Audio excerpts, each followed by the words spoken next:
Hello, brothers and sisters of the church. Well, I do pray that you're doing well today. I want to share with you a few words from Paul out of Ephesians chapter 3, verse 16.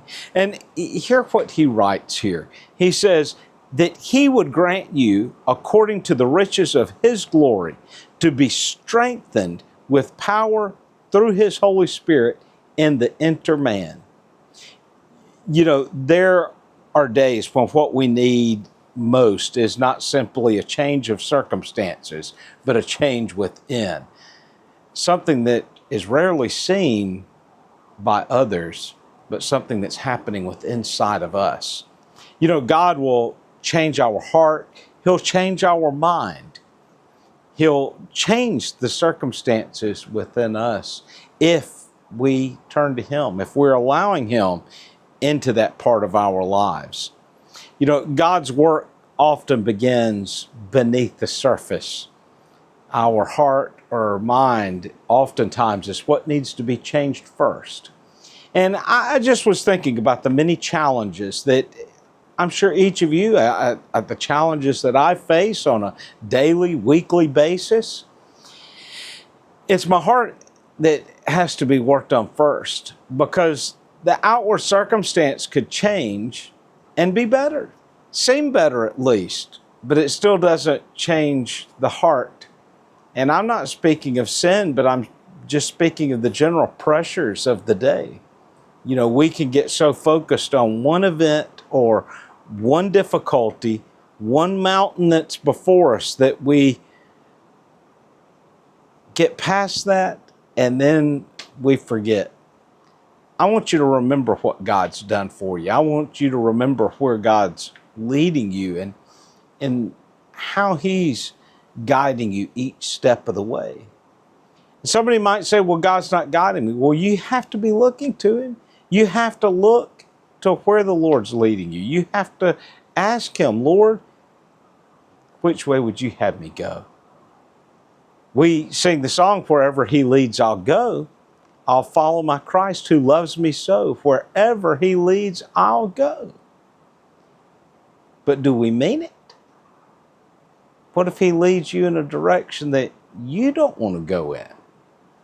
Well, then maybe don't sing that song. As a child, when I sung that song, I knew that was like a pledge. That was me saying, Lord, I'm going wherever you lead. It doesn't matter. It doesn't matter if it's right up to the edge of the gates of hell to preach to those who are behind the gate. I'm going. It doesn't matter if it's the deepest, darkest jungles of Africa or if it's Macon, Mississippi. Wherever you lead, Lord, I'll follow. But then you say, well, that's just with missions. But what about how we use our finances? Are you following Him there? What about how we use our time?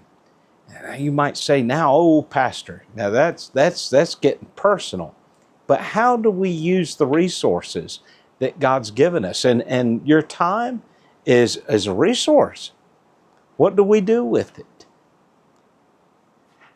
Where do our conversations with individuals go?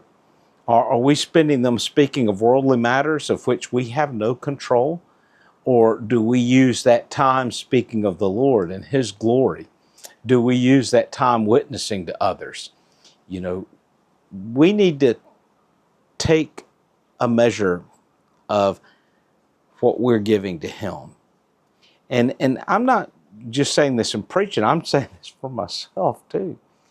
Because I have to remind myself, what's the best use of your time? What did that accomplish today? And then how is my inward man being shaped? How's it being changed? Is it being affected by the things that are around me in this world? Or is it being changed and affected by God and His Word? I want you to think about that, because we really are living in such an interesting time period, a time period that's very challenging in history. Though probably most of history's been challenging, but ours, I think, has some uniqueness to it. We have all the social media. We have open access to the news of the entire world.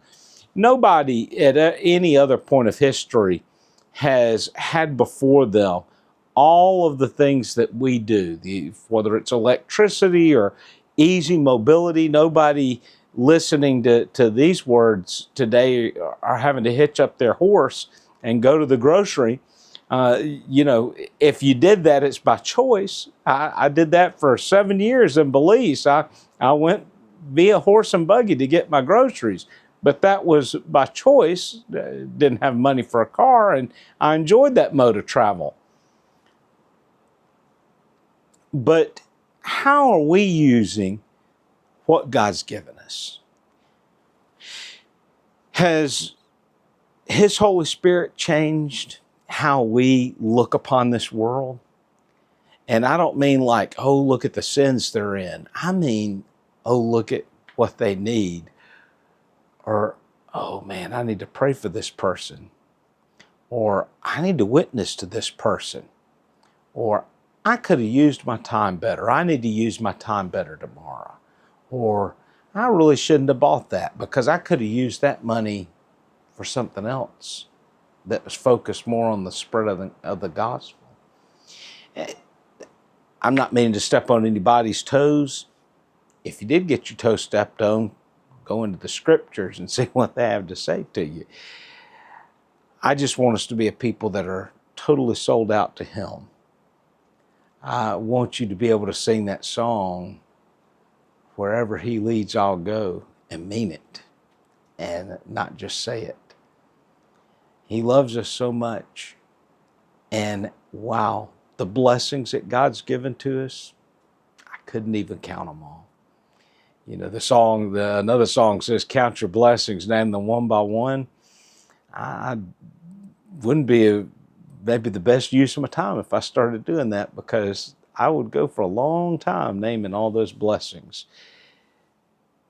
Yet, sometimes throughout the day, I forget about all the things that He's blessed me with because I'm focused on what's right before me. I wish that wasn't the case. I think you might feel the same way. I hope and pray, brothers and sisters, that you're doing well. I pray that your family's blessed today, and look forward to seeing you soon. God bless.